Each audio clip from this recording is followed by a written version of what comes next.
I'm happy today to host Tal Schneider coming live from Israel and me from Brooklyn, New York, where I reside in addition to my home in Istanbul and Tel Aviv. So today on Peoples and Politics, we will be talking with Tal Schneider, who in my opinion is, if I'll be modest, is one of the best addresses, because she doesn't only, I would say, she doesn't report the headlines, she makes the headlines. So oftentimes, if you want to hear something, you go to her Twitter feed and you can find really good stuff, both in Turkish, both in Hebrew and English, not Turkish, that's my other life.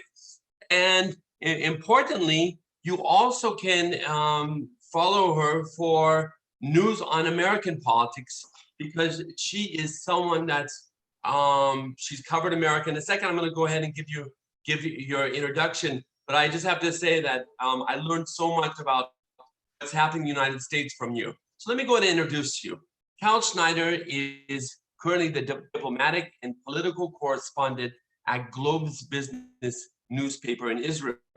She's the former DC correspondent for Maariv Daily, where she worked there between 2004 and 2009. And she's a political, had a political blog that was really, really important between 2010 to 2017 called The Plug.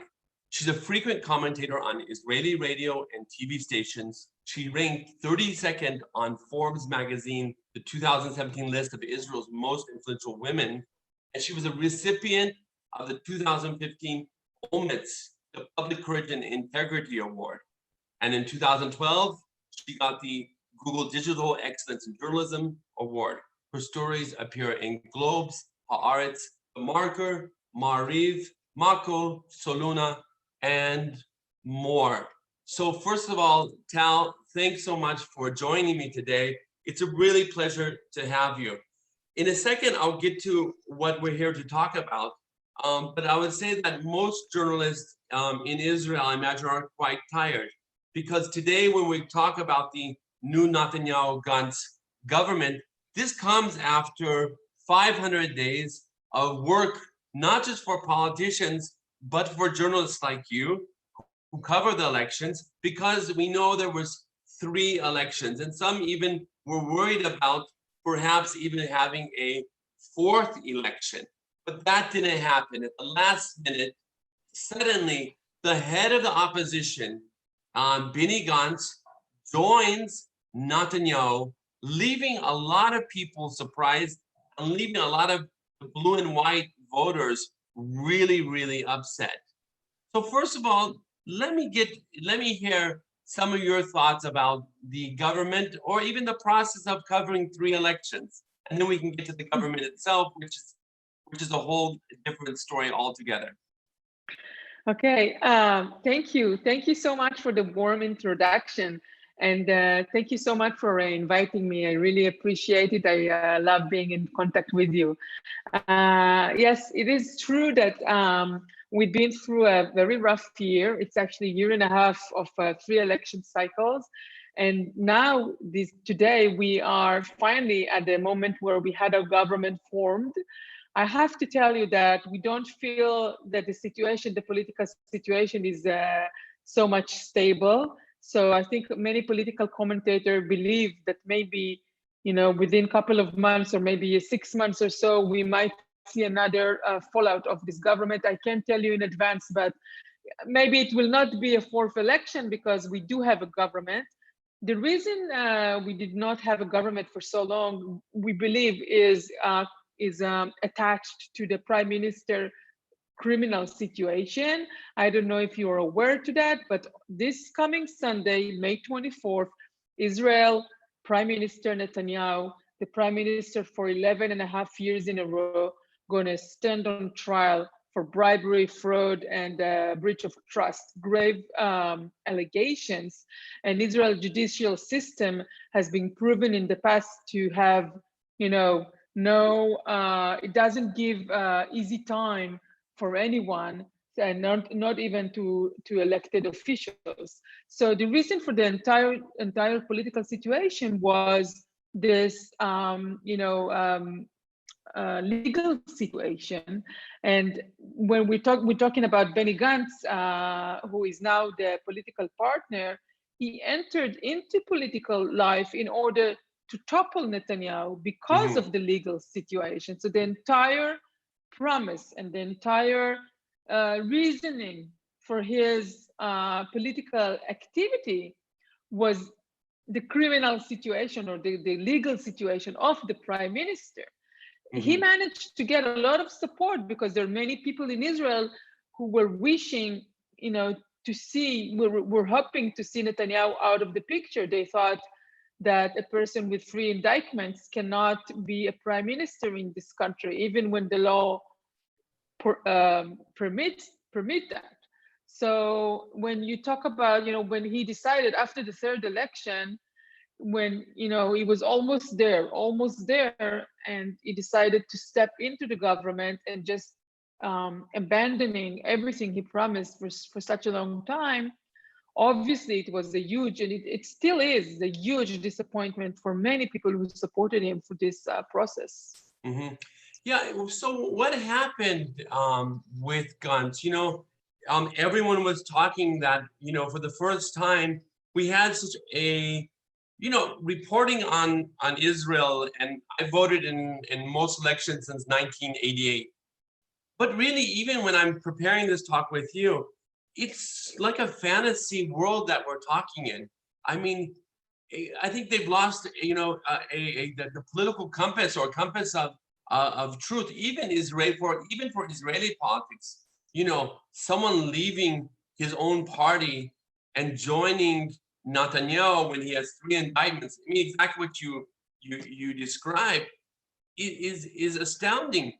At the same time, we thought for in Israeli politics, when the first times that the stars had actually aligned against Netanyahu, the opposition parties had 61 seats, or at least 60 seats, together with the mostly Palestinian, the Arab citizens of the state, the joint list that has a small Jewish group of supporters as well. So what happened to Gantz? Why at the last minute did he break away from the coalition with Yair Lapid, who really I don't know how to put it in nice words, got shafted. I can't even say it in a better way by Gantz. What happened then? Why did Gantz pick up and go to Netanyahu for to be part of this government? So if you try to understand what happened, you have to understand that after 3 elections, the country had no budget. I mean, the yearly budget, we didn't have any budget anymore. Elections are it's a process where you tear, but the people are being torn off to the sides. When you have one after another, and then another one, the social situation is so grave, and the economic situation began to be grave. And this is before the corona hit. The economic situation began to be problematic, with no budget and no ability to pass the budget. And Gantz was stubborn for a while with this. He said, "I'm not going to sit with him. I'm not going to sit with him." But then in March, the election took place on March 2nd. And on March, maybe, I don't remember the dates exactly. I think school system closed. So election took place on March 2nd. School system was closed on March 12th, maybe. And let me add that even in March 2nd, the elections were happened under the heavy weight of Corona, where many people were, my viewers should understand that Israel, more than most countries, was already entering some Corona emergency stage in late February. So this is already, and people feel the Corona, but then the schools are closed a few, within a week or so after. So go ahead, please. Yeah, so the polling station, we already had polling stations with 2 meters apart and masks and everything. Then on March 2nd, school system was closed. And then, I don't have to explain to you, this is going around the world. When you close the school system, you're actually shutting down the economies, restaurants, concerts hall, parties, parks. The economy here was shut down between March 12th up until a week ago. And on March 26th, Gantz, some of the predictions that Netanyahu gave to the public, we're talking about 10,000 deaths and 1 million sick people. Obviously, we have never reached those numbers. We are not even in 300 deaths by now, but we are in 1 in 280. Israel is in a medium situation. It's not the best, but it's not the worst. We are somewhere in between. They put a serious closure on the airways, so nobody can come into the country for a long time. And if you come into the country, you have to stay in your house in quarantine for 2 weeks. So the country is pretty much closed, and the entire economy is shut down. Everybody understands, and I'm talking about March 26th. Everybody understands that the economic situation is going to be probably the worst since the country has, was established. And even if we don't reach a high number of deaths, we're going to have, 1 million people of our unemployment. And at that point, I think Gantz believes he has no choice because Netanyahu is not giving up. Netanyahu is willing to go to a fourth election. And Gantz makes a decision. I have to be the responsible person here. And he gives in for many of the, things that he said during the campaign. Just one thing he doesn't give up is the government has to be an equal government. So Netanyahu has to share the power in equal terms. He has to share the timetable, and he has to share the number of the seats in the government. So even in Gantz is splitting from Yesh Atid. He has only 17 people or 15 people with him. Netanyahu has 36 people. But with the 36 and the 15, they get equal situation, equal number of ministers, equal decision-making process, equal time as prime minister. And for Gantz, it's considered as an achievement because he thinks that he will be the prime minister in 18 months from now, something most Israeli think will not happen because we know the Israeli Prime Minister Netanyahu, but this is what Gantz believes in, and he's doing it. Okay, good. And as a result, we see, and just as you explained, first of all, the viewers, a lot of people find this strange, this idea of a rotation government. In fact, way back in the 80s, it was very much in fad. I remember Perez and Shamir and different people that had served together. I guess what's different is that it is only 16 to 17 seats, and as a result, we have one of the biggest governments the biggest government Israel's ever seen, with numerous ministries. I think there's 35 people in the government. But let's put that aside because we could laugh and we could some of these ministries really are. I think in a way, Tzachi Hanegbi with a minister without portfolio, in a way, is more respectable than someone that they just made up these ministries for. But let's put that aside. Currently, Benny Gantz is going to be the defense minister, and you have Gabi Ashkenazi that's going to be the foreign minister, and Netanyahu, who is going to stand trial on Sunday already. So where do you see this government going now? You're right. I think that's so clear. Israel today, number one thing on the agenda is the economy. I think it's so important for so many people. How far can Netanyahu go towards ideological moves such as annexation when really on the minds of the people, they really want the economy? That's really what, I mean, in my opinion, that's what gets him elected all the time also. He's led one of the strongest economies ever. So where do you see this government going now? Okay, so as you mentioned, the government will have to pass a budget as a first step. Mhm, But let's talk about the annexation, mhm, because the coalition agreement between between those two parties, blue and white, and the Likud, says that everything has to be agreed in accordance. So it's sort of a veto power about mhm. everything, except for one thing, and this is the annexation. Okay. On the annexation, Gantz and his deputy or second person in the party, Gabi Ashkenazi, both former chief IDF, they say, I mean, this is what they said in the campaign. We haven't heard them since the campaign talking about this, Mhm, but this is what we understand. They say annexation maybe, but only with accordance of international community, and only if it is a strategic decision that is being made after we consult with the relevant parties. They mean consulting with the Jordanian king. mhm. So they sort of put a phrase that you may understand that this is something that they're agreeing to talk about, but they're not running with it. On the other hand, the right wing, this is the Likud, Mhm. say no consultation of the international community is needed. We just want to proceed with it. And so this is the only thing in the coalition agreement that doesn't take the veto power. So that means that Netanyahu can, since the government itself, the cabinet is half, and half, Mhm. Netanyahu can, and Netanyahu cannot pass it in the cabinet because it's, half of the people.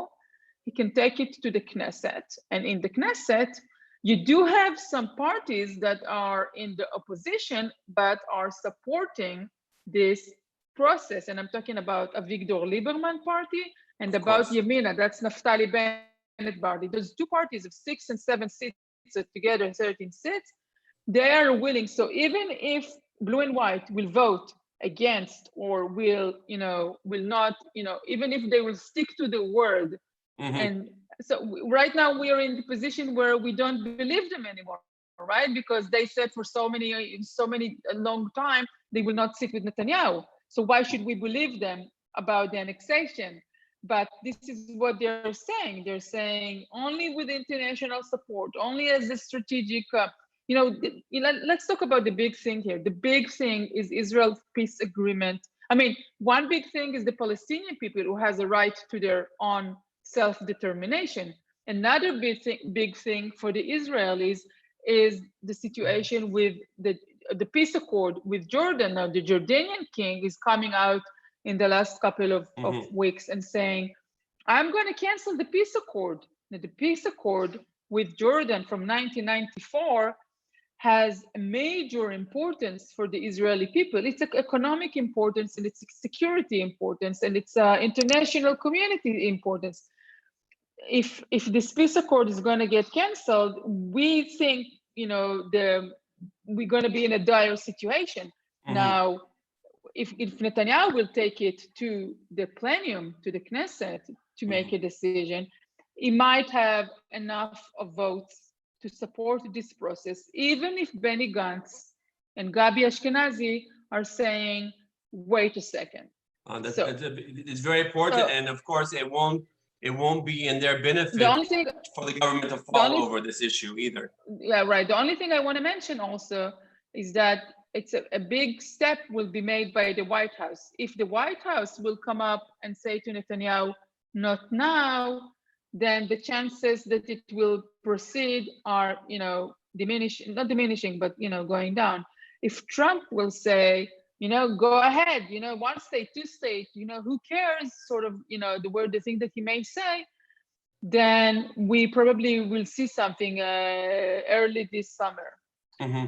And now I'm going to come back to this the American part in the Trump elections. But quickly, in the next 2 or 3 minutes before we talk about that, where does the opposition stand now in Israel? Because it's not the traditional opposition where we think of center right versus center left, and then far right and different secular groups versus religious groups. we really have the in the opposition, we have one very large party, the Joint List, which is 14 Arab MPs and one Jewish.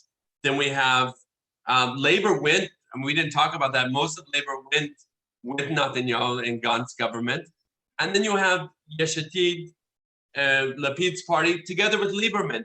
So is the opposition in any situation where it can do anything at all?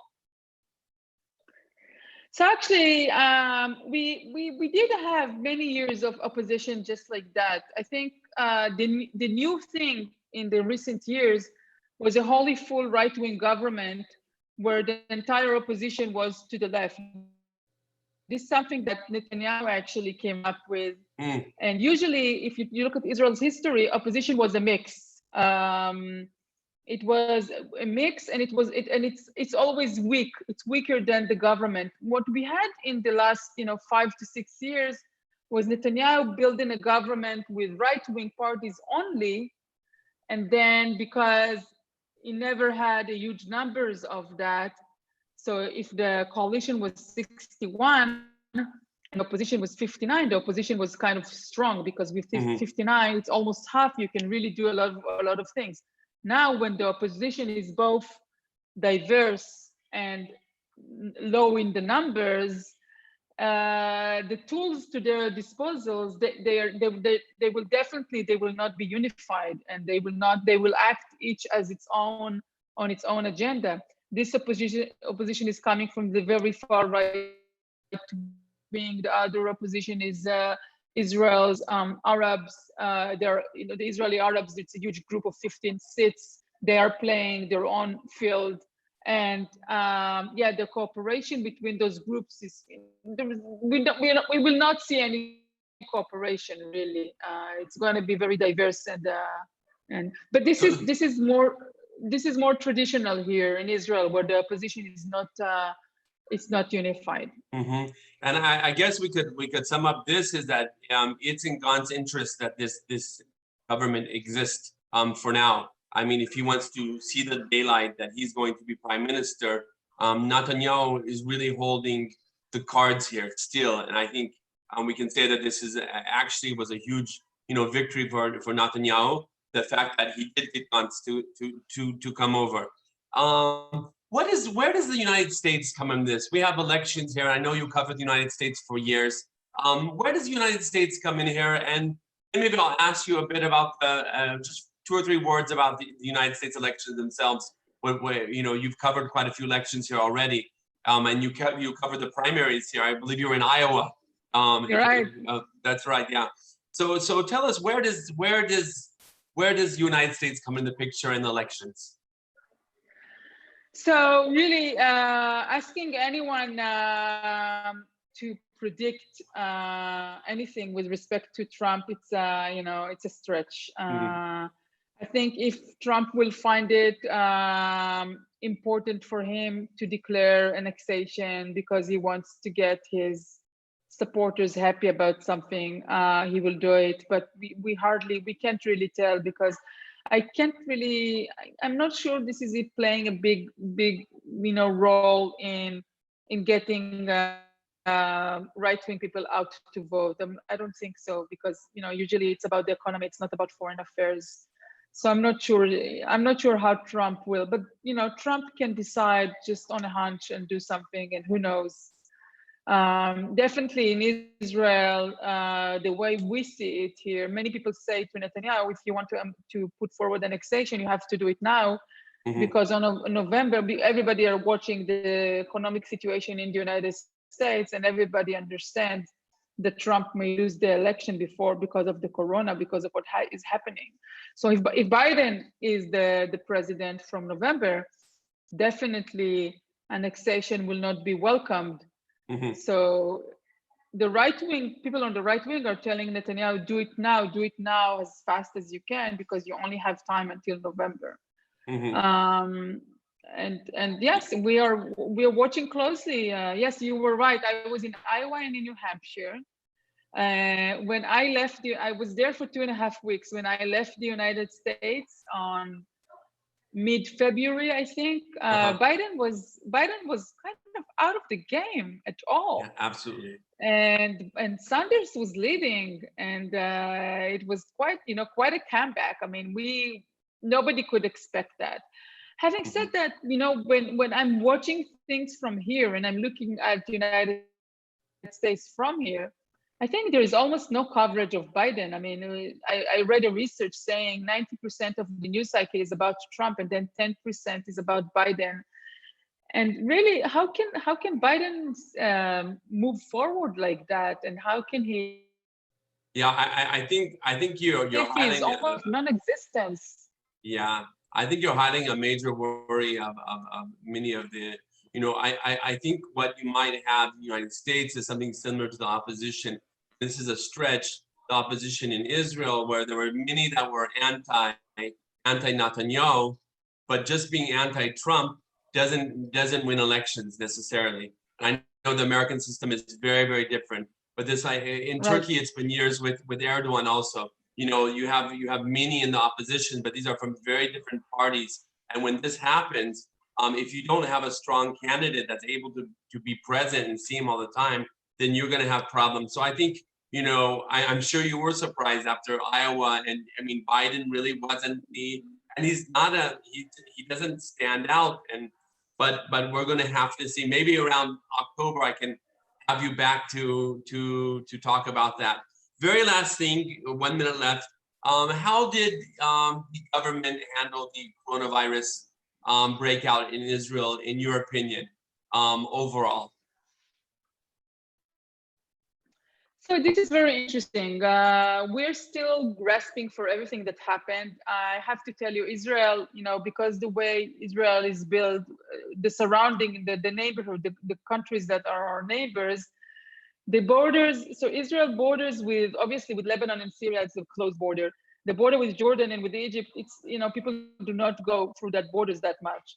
So Israel is kind of an island, right? Because all of our surroundings, we don't have much movement.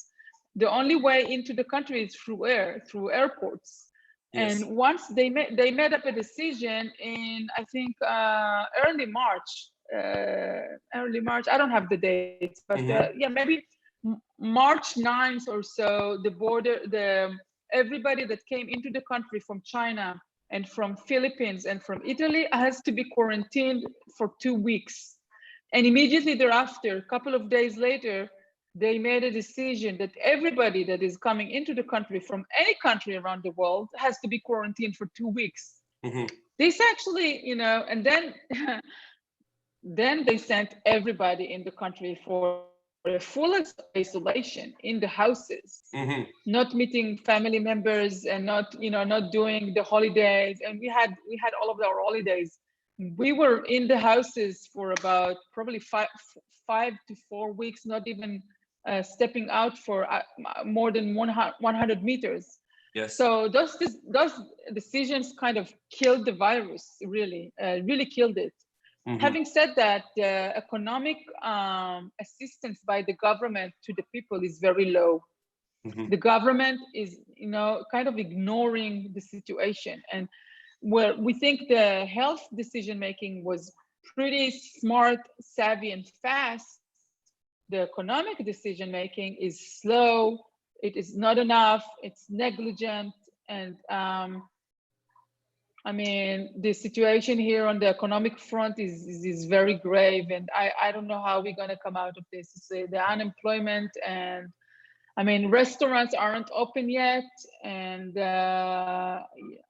I do see we have a huge deficit. I mean, it's not going to be just Israel; it's going to be all around the world. But we do see assistance, major assistance. Even if the United States, you look at the assistance that is being given, yes, it's very different. Yeah, absolutely. Okay, Tal, thanks so much for being here with me today. And I hope to have you back maybe for like I said, the American elections, or if something happens in the next 6 months with annexation. So thanks to all my viewers. Next time I'll come back most likely with something about Turkey. We have done that for a while. You have a good day. Thank you. Take care. Bye-bye. Thank you very much. Bye-bye.